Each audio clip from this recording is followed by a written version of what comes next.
Okay. I think everything's good. Gurudev, Good morning. Haribo. Hi. Hari. Okay, so how are things? Is there anything you'd like to share before taking the questions? Everything's good here. Having a heat wave. But all is good. We're doing a lot of development of the property with Chidahari's help and expertise. That's nice.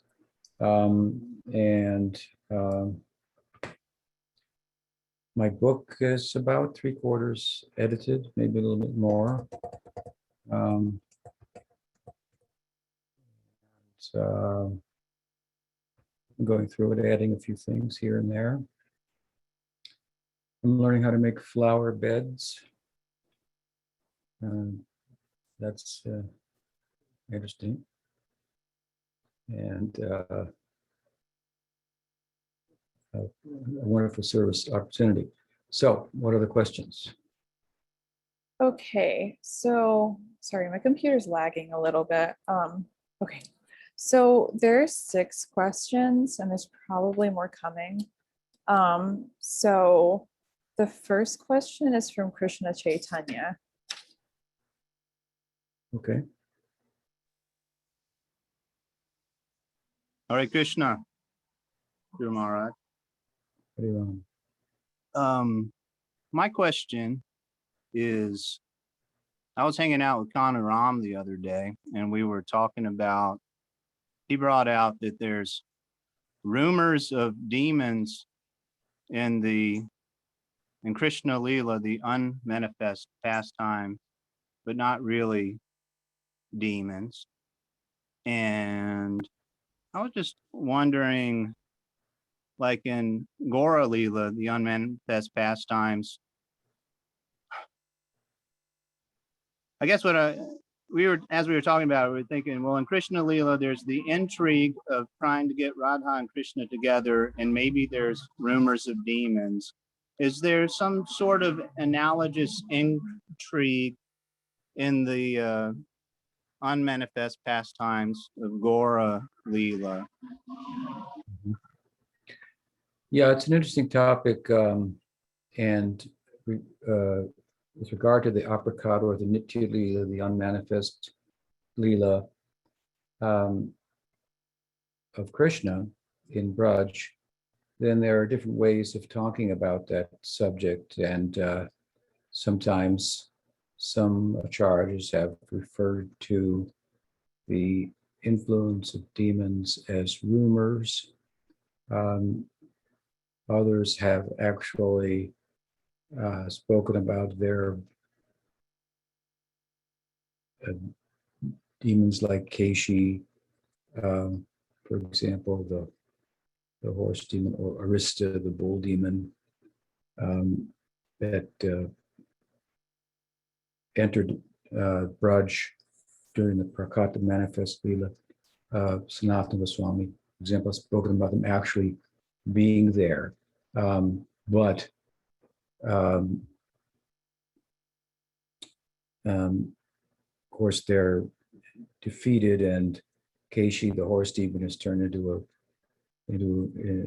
someone who gives pony rides, to the cowherd boys, and Arista becomes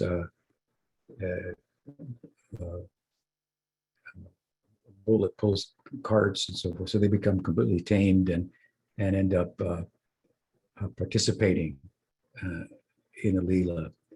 But so I just give that as a contrast from someone saying that they're rumors, another acharya saying that they're there, but they're not there in the way that they are in the Prakat Leela. They're actually devotees. And so, but the point I think is that, and this is the philosophy on this, that the feelings, bhavas of the apricot lila and the feelings of the Prakat Lila are the same. So when we say the Aprakat Lila and the Prakat Lila are the same, what we mean by that is that they're driven by the same bhavas, and to one extent or another, the same bhavas are present. Now, how that will practically play out, show itself, or how that may be talked about, that point may be different. Someone may say, well, the feelings are there because there are rumors of Kamsa. And those feelings are relative to the Leela, and someone else may say, well, he's there, but like I said, he's doesn't function entirely in the same capacity that he does in the Prakat. So there's different ways of talking about the same thing, which is that the bhavas both are driven, the Prakat and Aprakat Lila, by the same bhavas. So whatever bhavas we find manifested in the Prakat Lila, which is like a trailer of the movie of the Aprakat Lila, are also there. I think that's the important overarching point to understand. Now, your question is about how does that apply to Gaura-lila? In Gaura-lila, of course, in Aprakat, the unmanifest Lila, we find ourselves in Navadvip. Chaitanya Mahaprabhu is not a sannyasin. And he is fully expressing himself as a devotee, as a Vaishnav. And all of his associates are participating in Sankirtan with him, and Archan, hearing the Bhagavad on it, just like we do on a daily basis. During the Prakat Lila, of course, we have Jagai and Madai are there, and the mercy of Nityananda Prabhu is brought out, and they are converted. We have the Chandkazi is there in Navadvip, the Muslim ruler, and he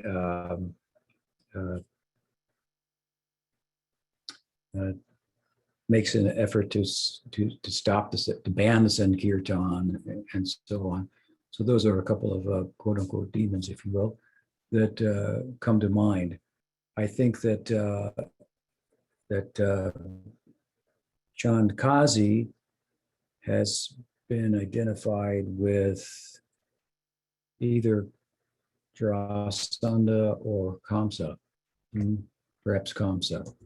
Jagai and Madai have been identified with Jai and Vijay, an encore appearance in the Prakat Lila after 3 times appearing in the world as demons based on the curse of the Kumaras and the backing of the curse ostensibly by Narayan. And then with Gaura-lila, they come again. And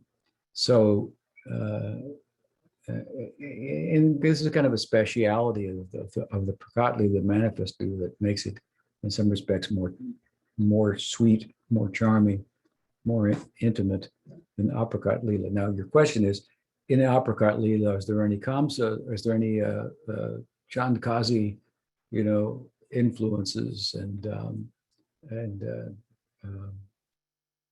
Jagai and Madai types and so forth? Well, to be honest with you, the Lila narratives focused on the Gaura-lila tend to be very brief comparatively. For example, we have Govinda-lila Amrita, Krishna Bhavanamrita, and Kavi Karnapur's book, I forget the name. These books are thousands of verses about a typical day in the life of Krishna in the Braj Lila, which is divided into 8 sections.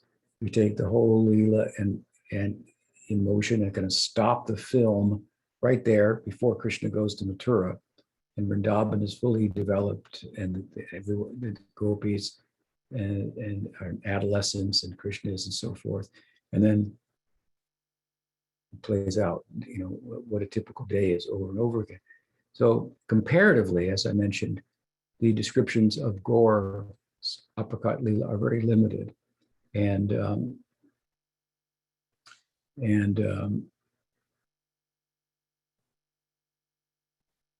previous and founding acharyas have not gone into extensive detail, but the principle that I began answering your question with applies. And so exactly how you might describe the fact that that principle lila are present in the apricot lila is another thing. And to date, I haven't heard of any particular descriptions to make that point.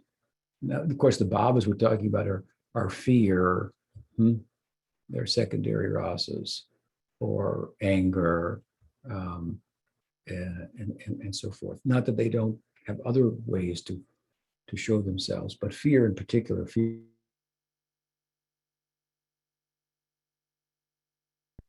More than not really fear of demons, but fear for Krishna's well-being.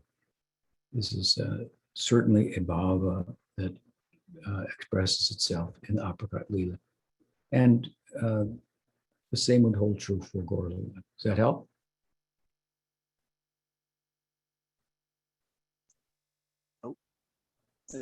Yes, and I think I remember reading something about Mother Sachi being worried about Gaura getting bruises like with kirtan. Would one of those fears be that although they love that Nimai is religious, maybe he's getting too much into this Sankirtan?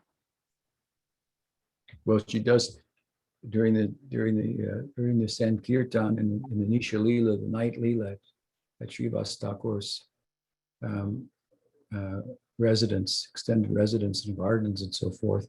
Mahaprabhu was performing Rasa Kirtan all through the night, right? And so he's sometimes crashing on the ground and so forth. Whereas internally, in Krishna Lila, from the point of view that Chaitanya Mahaprabhu is Krishna, he's experiencing the love of the gopis, and their eye cosmetic may rub on him and look like a bruise or something like that. This type of thing. Of course, also he enters obviously into the mood of Radha. But at any rate, it's true.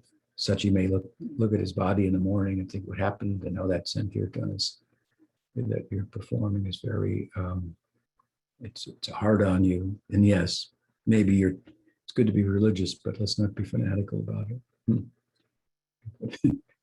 It's a typical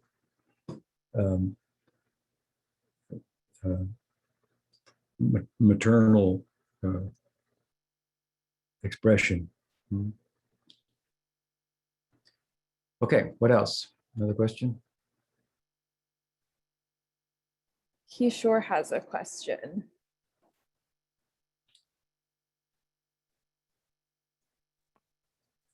Can you speak up? Can you hear me? Barely. Okay, maybe. Hello? Can't hear anything now. Can you hear me now? Yeah, now it's loud and clear. Okay. In Brihad Bhagavatamrita, Sarupa, when he's enters the Leela, in the morning, there's an instance where the gopis are bathing Krishna and he's present. And Krishna tosses him his flute because he doesn't trust the gopis to handle it. And I was wondering if this is a common service for the priya-narma-sakha to protect and handle Krishna's flute while he's with the gopis. Well, there are a number of Venuharna leelas, flute stealing leelas. We find Krishnadas Kaviraj has a version of that in Govinda, and that is similarly expressed in Krishna Vishwanath Chakravarti Thakur's Krishna Bhavanamrita. Rupa Goswami has extended Gaura-lila in his I want to say Vidagdamadava. I think it's the Vidagdamadava drama of his. So there are any other poets have also expressed this, and typically in the flute stealing leelas, some of which the gopis actually steal the flute, some of which it accidentally falls into their hands as Krishna becomes so bewildered by Radha's beauty that while offering her flowers, he gives his flute and doesn't realize it. She realizes it, of course, and that's a big deal. And it's passed among friends and so on and so forth. So anyway, there's a number of these poetic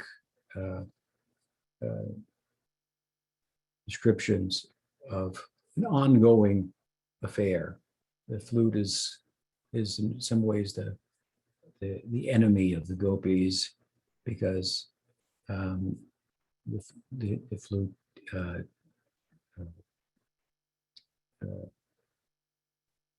causes them to consider giving up the Dharma and running off with Krishna and so forth. And of course, he's also object of their ire because, well, he's always tasting Krishna's lips, and those lips, they think that they should have the right to taste them, not the flute, and so forth. So these are all, anyway, so to steal the flute is a big deal for them, and it's a big deal for Krishna to lose his flute. But point is, and relative to your question, in all of the flute stealing leelas, the narma-sakhas are prominent and present and assisting in Krishna in getting it back, if you will. So yes, Krishna throws his flute to Svarupa, and there's a kind of a muted flute stealing Leela, if you will. It's not stolen, but the thought that it might be, and it can't be let go into the gopis' hands is there. So hope that answers your question.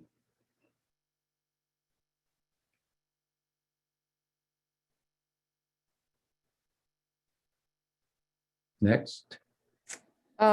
So Pranada. Hare Krishna.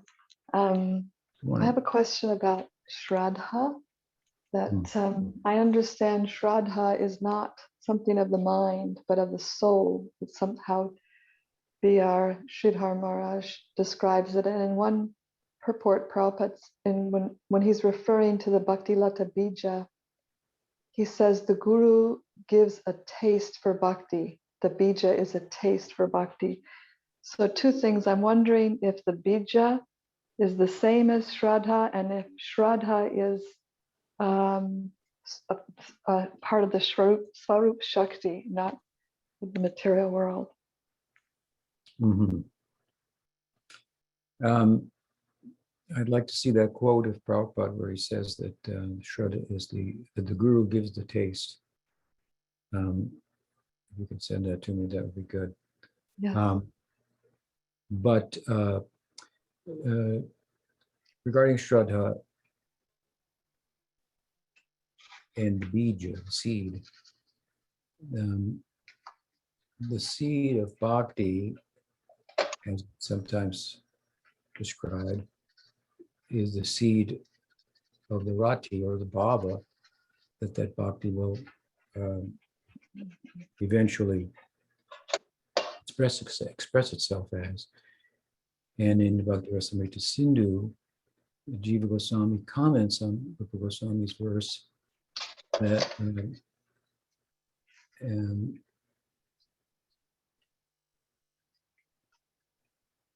one of his verses in which, by way of saying that the bija, the seed of the rati that one will attain, is sadhu sangha. And he quotes a verse from the Bhagavatam, in which the Bhagavatam is speaking about the virtues of sadhu sangha.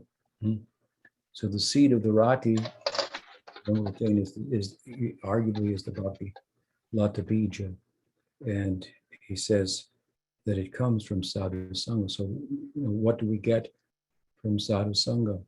Well, we get shastriya sraddha, we get nirguna sraddha. So there are different types of faith. Obviously, the Gita speaks about different types of faith. Faith in the modes of goodness, passion, ignorance. Arjuna asks the question, what, about faith, and Krishna speaks about the three modes. And in Uddhava Gita, Krishna speaking to Uddhava, he takes it a step further. He speaks about faith in the three modes and also nirguna shraddha.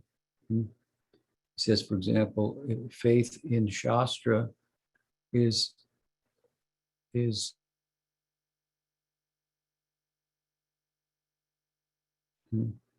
so we get nirguna shraddha. Pujapad Sridhar Maharaj used to like to describe the spiritual world as planets of faith, very poetic and beautiful expression, planets of faith. By contrast, he often poetically said that suspicion leads to suspension, by which he meant that lack of faith or doubt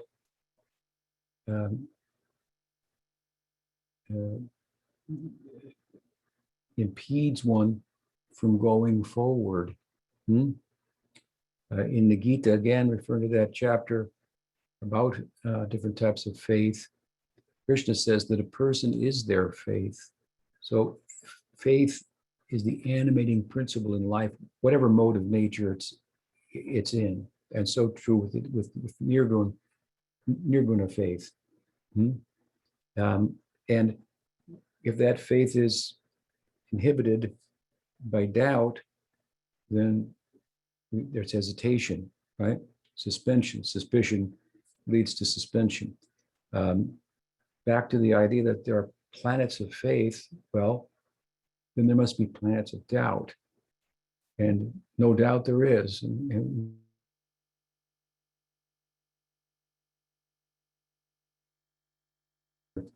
consciousness is covered by matter, and so there are doubts about itself. It's doubting itself. People doubt their own bliss. I could never relate to that, but having had it, even if it's not consistent, the fact that it exists and transcends any form of material happiness based on acquisition and so forth is so significant and spiritually grounding. But at any rate, if there are planets of faith, what he means there, of course, everything is animate, everything is moving. There's no hesitation. There's a free flow of the heart. When you're at home, then you don't have any doubts. When you're in a neighbor's house or at the store or in a foreign country, how things work, read the label before you eat it. At home, everything is, there's no doubts. There's free movement. So Vrindavan is a homeland of the heart. And for home knowing, we need a home going, as Pujapad Sridhar Maharaj used to say, we need a home knowing person. So that person has nirguna shraddha and is animated by that shraddha. In one sense, you could say that the progression in bhakti is a development of shraddha. Faith from tender to become strong, to well-informed, and as a result, with it comes the ability to understand the revelation in a dynamic way with the application of scriptural logic, and in thinking about it and discussing about it, always land, so to speak, on one's feet. So, so sraddha, yes, sraddha, as we talk about it in bhakti, which is the beginning, or as it manifests in one's heart, there is eligibility to tread the path. Of course, like I said earlier, you need faith to tread any path, but the difference between, for example, bhakti, gyan, yoga, other schools of transcendental pursuit, is that they require other things. Gyan and yoga require other things besides the faith, whereas bhakti, only faith. You may be lacking in other qualifications still, such as the power of bhakti, because it's nirguna in nature. The power of sattva is considerable, but pales in comparison to nirguna. So yes, there's a difference between, let's say, belief, which is more of a function of the mind, and faith. And so, yes, it's sadhusanga is a sharing of the faith. So, that said, you could, I suppose, if you say, as Jiva Goswami does, that, as I mentioned earlier, that sadhusanga is the seed of the rati that one will attain, and that first manifests as nirguna shraddha. Does that help? Yes. So nirguna shraddha relates to bhakti. Is that part of the internal energy then, when it's Nirguna means yes, internal. Nirguna means not of the modes of nature. So it's on the spiritual side. And what's functioning there, of course, is the Krishna svarupa-sakti. Exactly. And it's interesting, you said how some people who have had devotees, it seems like all devotees do have some experience of how that shraddha is giving them a taste in Krishna consciousness, but they don't trust it and don't give it enough, maybe, credence. And so they, I don't know. Yeah, I see that. Their experience may be limited, and it may be very much relative to good association, outside of which, well, that's the nature of the jiva, adaptability. So if you're in good association, you're going to be nurtured. If you're not in good association, well, you're in bad association. So you're going to adapt to be influenced by that, unless you've been nourished sufficiently to withstand that and be an influence in upon others. So yeah. Is any faith in bhakti nirguna shraddha? Well, I would say that there's kind of a lokic faith, and there's shastriya shraddha. Lokic means like worldly, so a worldly idea about God and faith in God that is not tied to revelation. And that's what Arjuna is talking about in the chapter of the Gita I referred to. I forget the number of the chapter, 16 or 17, something like that. And in the end, what does Krishna conclude? Yashastra vidimuchicha vardite kamakarata nasasiddhamavapnoti nasukam na paramgatim. So faith should be derived from Shastra.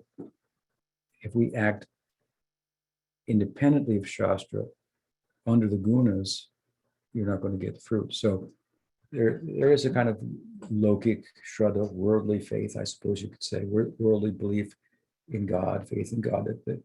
I mean, all people have all kinds of ideas about God, right? There are books like Conversations with God. They're kind of crazy, what they come up with, what the author thinks that he or she heard from God in the conversation and so forth. So now, is that bhakti?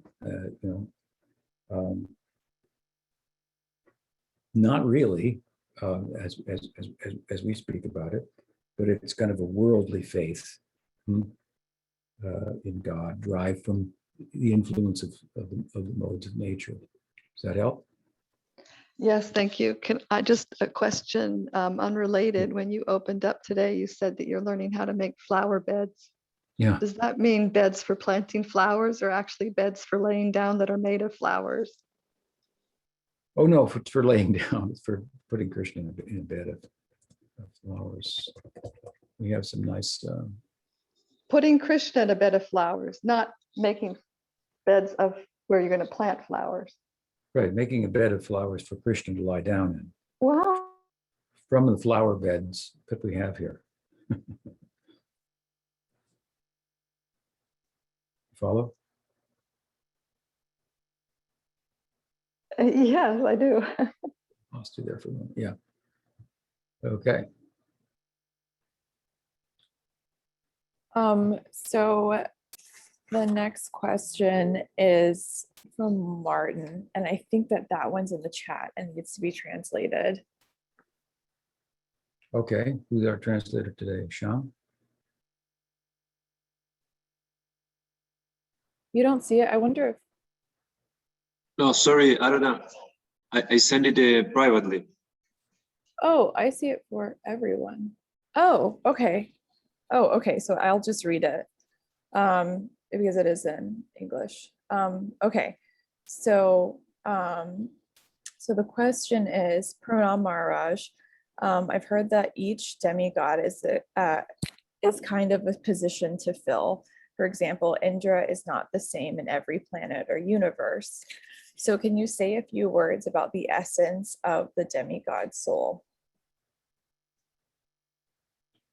Well, the idea is that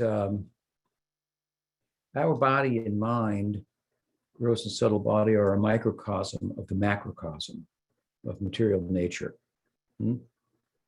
And so the functions of our body, for example, our senses, are dependent on the macrocosm. So for us to see with our eyes, we're dependent on light, right?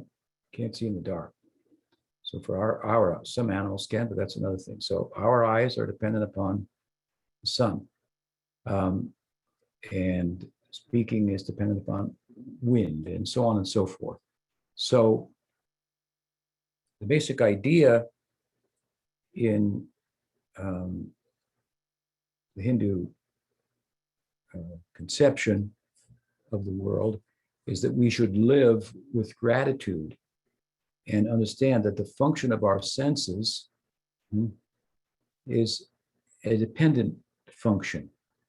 We're not independent, just do whatever we want with our senses. And if we think like that, there'll be consequences, because we will be living without gratitude and separating ourselves mentally, distancing ourselves from nature that, materially speaking, we're part of. So this is a very interesting concept, because there's an advocacy for understanding the extent to which our body-mind complex and material identification is an integral part of the entirety of nature. And as we understand that, and thereby approach nature with gratitude, she shares her secrets with us, the prime secret of which is that she has a soul and is us.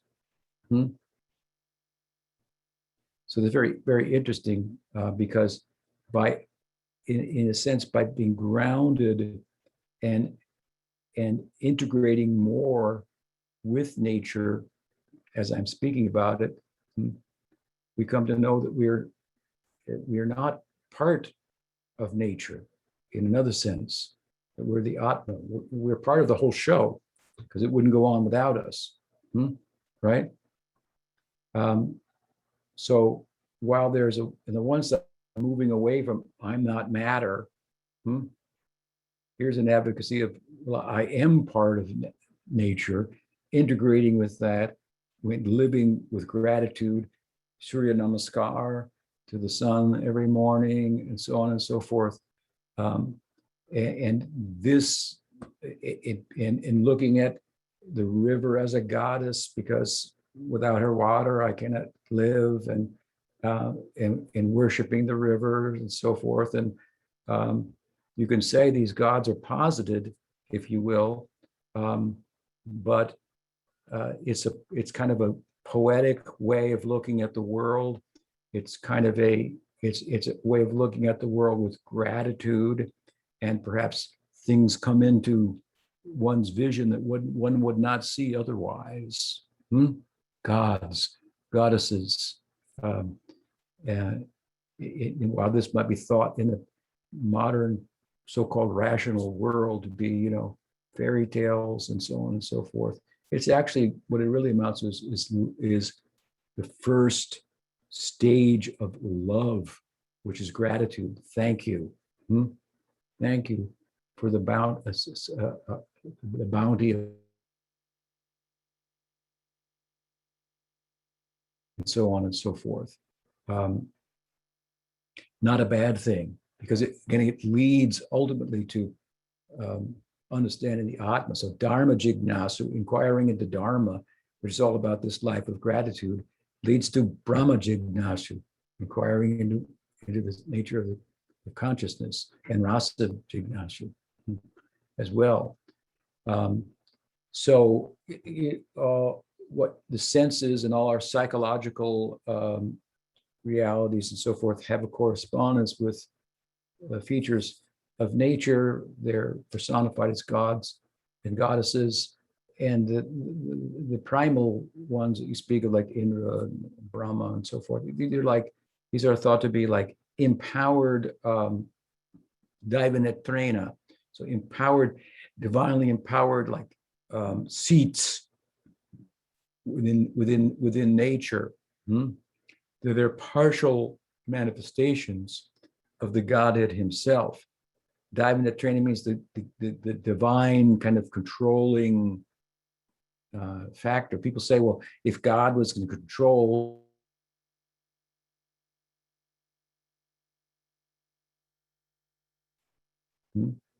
if it didn't come up in the morning, it'd be a big problem. Now we live in a fantasy of controlling the sun one day through science and doing away with all this these silly beliefs and so forth. Good luck with that. So it's just like artificial intelligence, is thought to be, wow, this is where it's going, and we're going to finally show that our intelligence is also artificial, and that we can create robots. Of course, you haven't proved anything, because conscious being is creating, a replica of itself. So you got to, you have to have the programmer to do the computing. You can't get around that. It's kind of circular. But that said, relative to my point, the progress in artificial intelligence, which is thought to be, tremendous, if looked at in terms of the goal of the field of artificial intelligence, is like, so the progress, when we look at it from that perspective, it's just like if someone wants to touch the moon and they climb a tree and say, I've gotten a lot closer to the moon now. I mean, you would laugh at that, So if the goal of artificial intelligence, which it is to create human beings with feelings, robots with feelings, they're so far from that. The person you talk to in the phone, Siri, what's her name? Is so far from having feelings that it's absurd. So the progress is say limited would be, wouldn't do justice to it. And for that matter, I think it's worth considering that if you did create consciousness by the manipulation of non-conscious stuff, which sounds how fantastic, what a fantasy that is, that I'm going to take stuff that has no feeling, no experience of itself, and I'm going to rub it together and it's going to feel and have experiences. That's basically what they're trying to do. I mean, it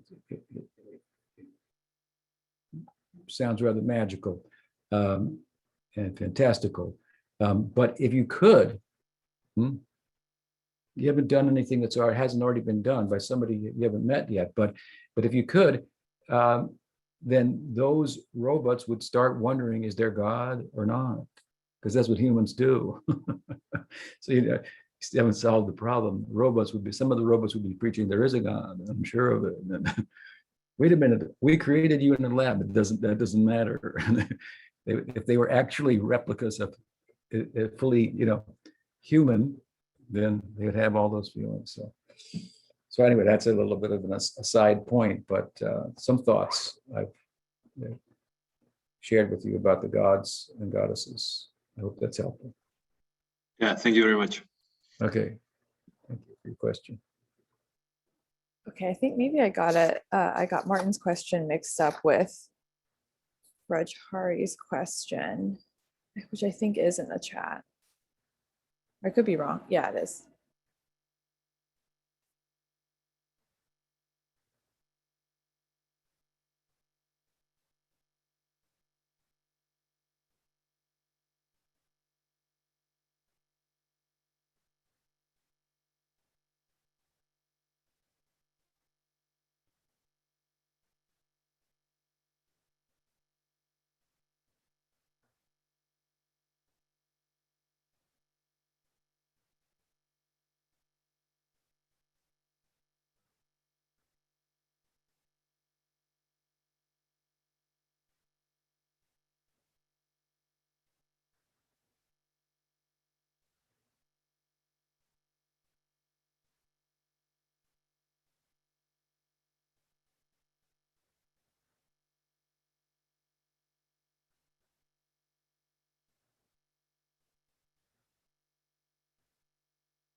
Okay, yeah, I need to repeat it in English for the persons on Facebook.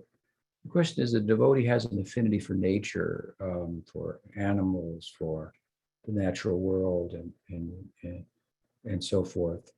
And there are some statements in the scripture that the questioner refers to. For example, Bhakti Rasamrita Sindhu, where it's mentioned that sacred trees, so the banyan, there's a fig tree, sacred tree, worshipable. These are angas of bhakti. Taking care of cows is an anga of bhakti, so on and so forth. So is there some way that the devotee asks that he or she can integrate his or her affinity for nature, which happens to be strong, with bhakti? Extend the idea of, caring for cows to, for example, caring for all animals and so on and so forth. So the question is if I could say something about that to help someone who feels that kinship with nature. I spoke about this a little bit in the previous answer to the question. That I think that in the industrial society that we live in, one of the problems is that humans have been separated from nature largely compared to agrarian-based cultures, and And it's caused a kind of angst and a kind of well, because we are part of nature, and we start to, with the help of Descartes, think ourselves different from nature in all respects, then, well, that's the beginning of the whole environmental crisis that we are presently experiencing. And it's a large part the psychological crisis that the world experiences. So it's important to be a little grounded materially if we want to go up vertically, then it's good to have a good horizontal foundation, if you will. So your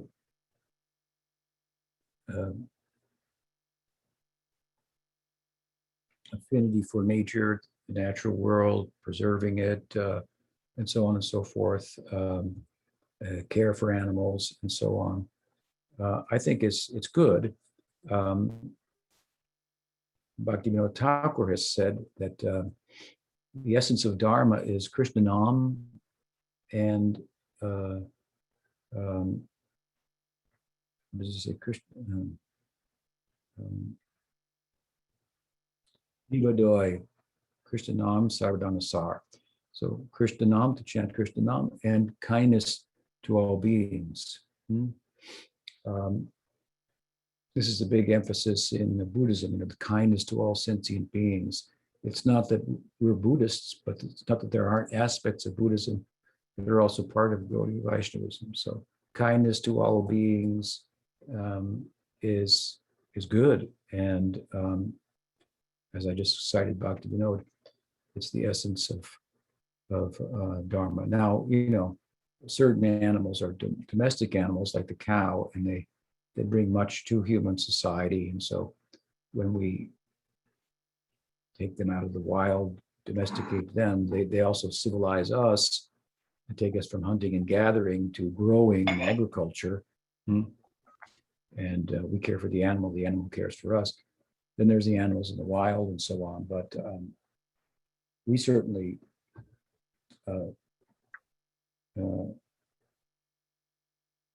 in our ashrams, like at Madhavan or here at Aryan, we try to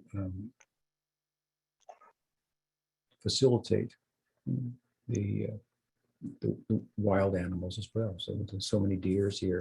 They eat along with the cows here.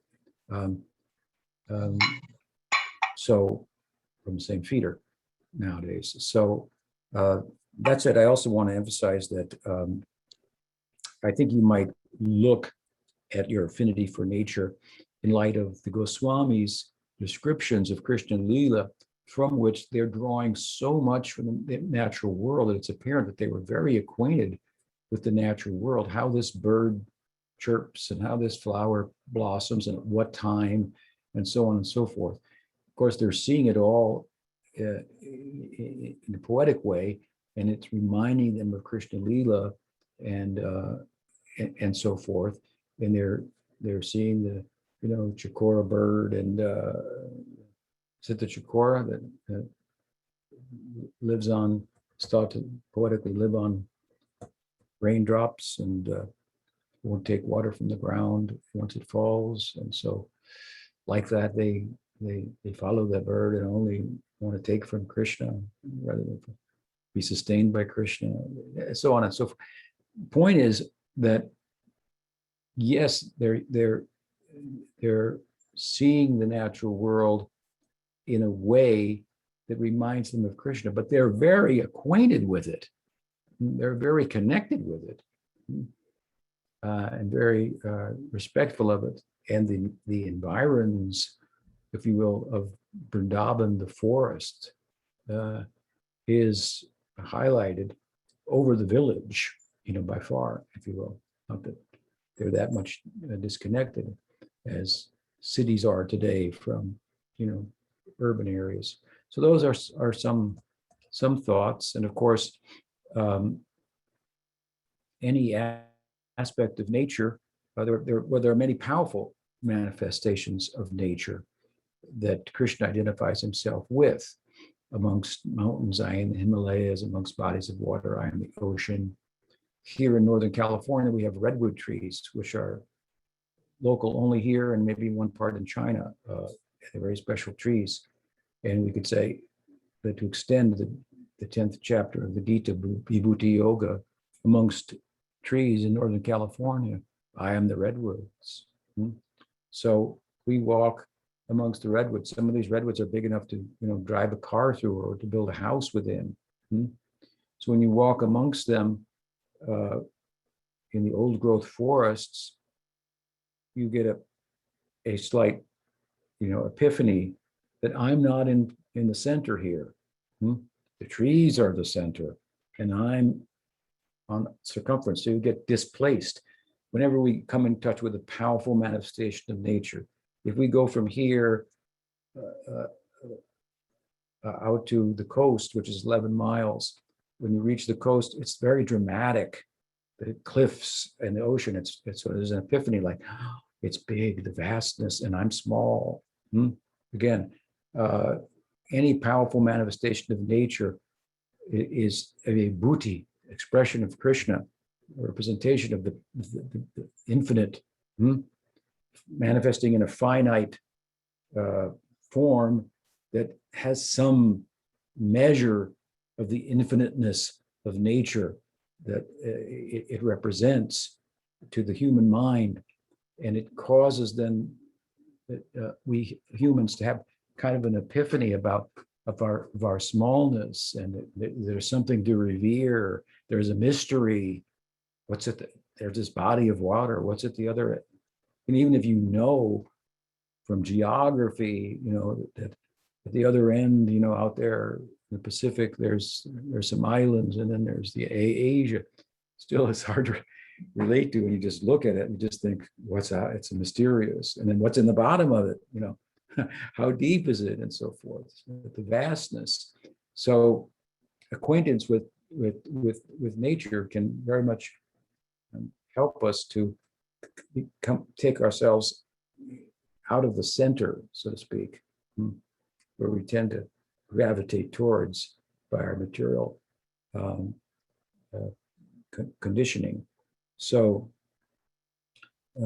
just some thoughts about for nature lover devotees, if you will. We should be such. And as I was saying, the entirety of nature, of course, is the Shakti of Bhagavan. So you could take any feature of nature and worship it as the Shakti of Bhagavan, and progress in bhakti. If you make that conceptual connection. But we tend to worship the form of Bhagavan, Sri Krishna, but we can live worshipfully in relation to all of nature as the Shakti of Bhagavan, and especially when as I say, powerful features of it remind us of our smallness and of his greatness, if you will. Hope that helps. I see there's some more long questions. I don't know if we're going to have time for them. Yeah, there's definitely a few more. There's it seems like there's 4 more. Yeah. One says, how, Rupa Manohar, how a disciple should see the opinion of the spiritual leaders, gurus, about some aspects of health, vaccine, science, politics, etc. Thank you, Gurudev. The guru is not a politician, a health medical practitioner, material scientist, and so forth. And these realms, medicine, what's good for your health, science, what's the nature of the external world, politics, so forth, are full of relativity. What's healthy today is bad for you tomorrow, often. And there are, even in the same day, there are so many different opinions. So to the guru is primarily for the purpose of, as is Shastra, telling us about something that we could not know otherwise, simply by the exercise of our senses, mind, intellect. We could not know about Krishna Lila. Scripture is for telling us about that. And Guru is for telling us about that. Now, in the context of telling us about that, Scripture may draw upon science, even politics, psychology, and so forth, of the time in which it's spoken, that essential message, to get that message across. So that what is drawn upon to impart the essential message may be relative, but the essential message is not. The world is always changing. Humans are part of the world. They're always changing. So we live in a different world than the past. And as humans, we're different than humans of the past. So our experience is going to be different. So that we have to look to that which is essential. That's what the guru is about. He or she may draw upon relative things to express that, but those things are irrelevant. And then he or she may have certain opinions also. What's good for health? What's not? And those are not absolutes. So that's that question. Then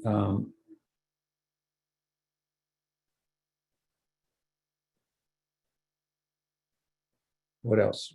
Really out of time.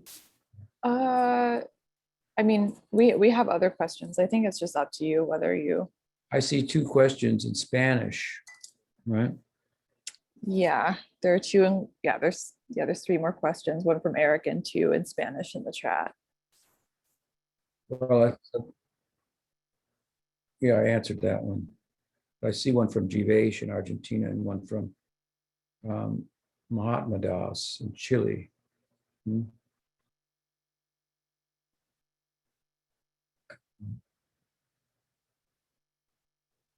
Okay, let's try Jivesh's. What does he say?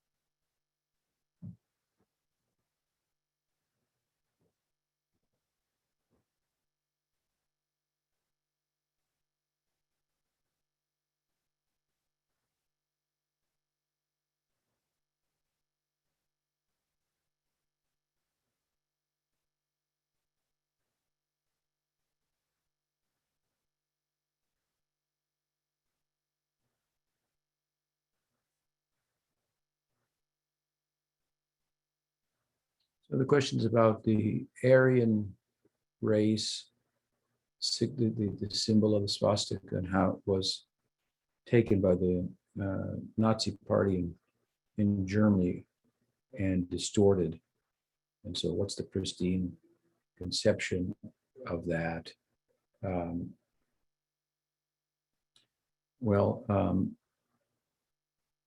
Obviously there were problems with the bigotry of the Nazis and so forth. And it's one of the cruelest, campaigns in world, horrific things that they did.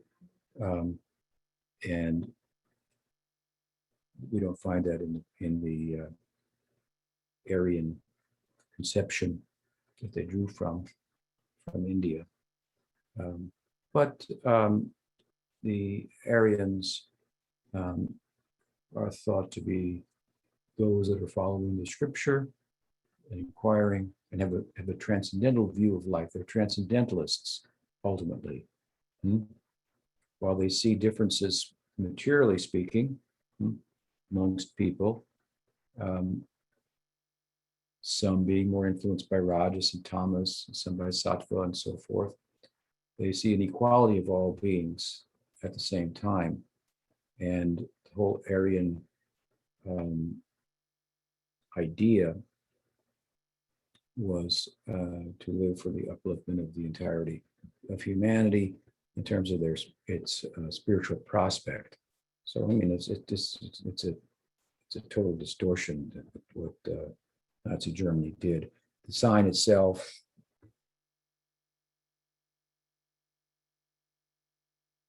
to be honest with you, the swastika symbol in India, but it's auspicious, and the Nazis turned into something very inauspicious. So Aryans, I mean, Arjun was an Aryan. At some point in the Gita, he was speaking like a non-Aryan, which was he was absorbed in the bodily conception of life. Krishna reprimanded him and said, "You're an Aryan, but you're not acting like one. To act like one is to live in the world as a transcendentalist. So that is to see on a deeper level everyone equal, and to conduct oneself in such a way that not only the equality of all beings, but the prospect of all living beings will be brought to light and fostered." So I'll give a short answer on that. And we have one more from Chile. Let's see if it lends itself to a short answer. You see that one, Shamsundar? From the Hot House. Yeah, I see the one from Mahat.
Mm-hmm.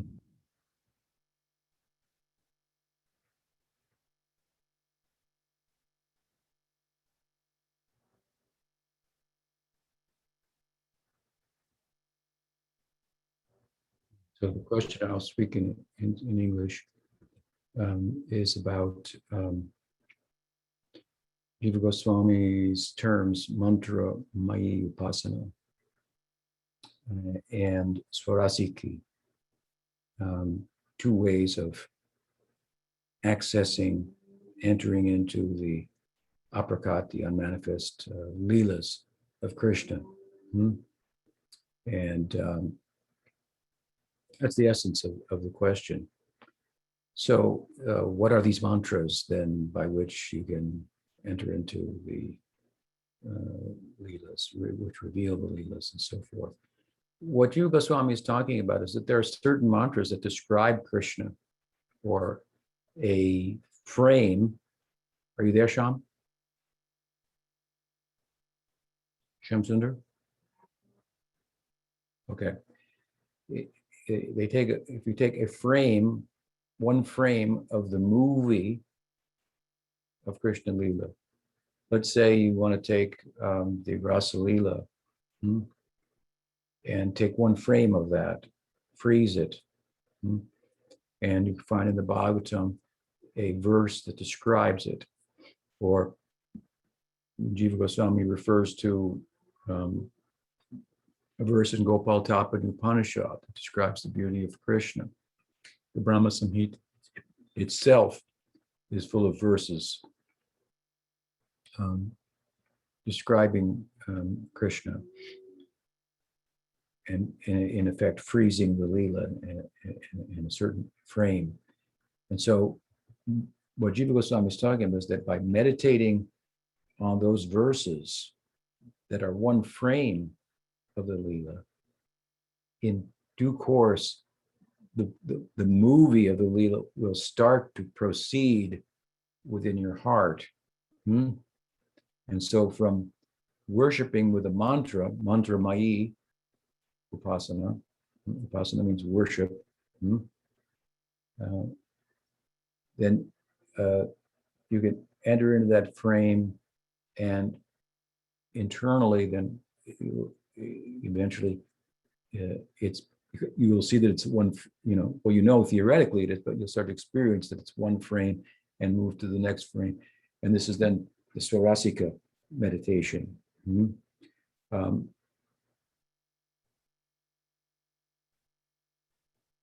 That's basically what he's talking about. So you want to know what those mantras are.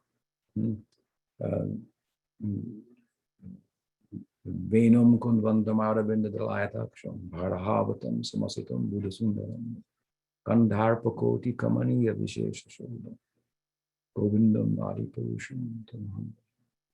This is one, for example. So there are many. So I'll give the brief answer. We've gone a little over time. I appreciate all your questions. I hope to be with you next week. Gaur Bhakti Vrinda ki jai. Gaur Premanande. Hari Hari Bol. Thank you. Okay. So I'm gonna do some announcements for the classes this week. I think that Archana, so Padmanabha Swami was, just as a little like side note, he was giving class at 11 a.m. for the late morning program. Is that right? Yeah, today. Okay, I guess you can, everyone who is here, you can watch the recording of that, right? Yeah. Yeah. Okay. But it won't be on YouTube. It will just be on John Facebook. Ross has been suspended from YouTube because of his controversial, I don't know. Anyway. Interesting. Okay, so not on YouTube, Yeah, everyone. you have to go on Facebook to watch it. Yeah, okay, yeah, go on Facebook to watch it. That's probably what I'm gonna do, because that's the only option. Maybe it's on podcast. It'll be on podcast eventually. Okay, so on Mondays, Padmanabha Swami is giving his classes on Brahmara Gita, the Song of the Bumblebee. And then on Tuesdays, Ashram Maharaj is giving classes, the 4 Vaishnava Sampradayas, a brief intro into the schools of Bhakti. And then on Wednesdays, Dulal is giving his classes on Krishna Sandarbha. And then on Thursdays, Archana is doing her interviews, the beauty and messiness of a sadhaka's journey. And then on Fridays, Krishna Chaitanya is giving classes, Dasya, Sakya, Vaidhi, Rag, what, so what, now what. And on Saturdays, Atul Ananda Swami is giving classes on the qualities of Bhakti. And then on Sundays, we're back here. And then there will be new classes for August, I suppose. Okay, so I think that's it. Thank you so much, everyone. Is that all? Yeah, Archana? Or is there anything else? I see Sakirati and Sean. Yeah, I think Yeah, I just wanted to say to Archana CD Pranams, I'm gonna send you an email for that about tomorrow class if you can read it. Thank you. Sure. Thank you. Hare Krishna. Okay. Haribol. Hey, Haribol.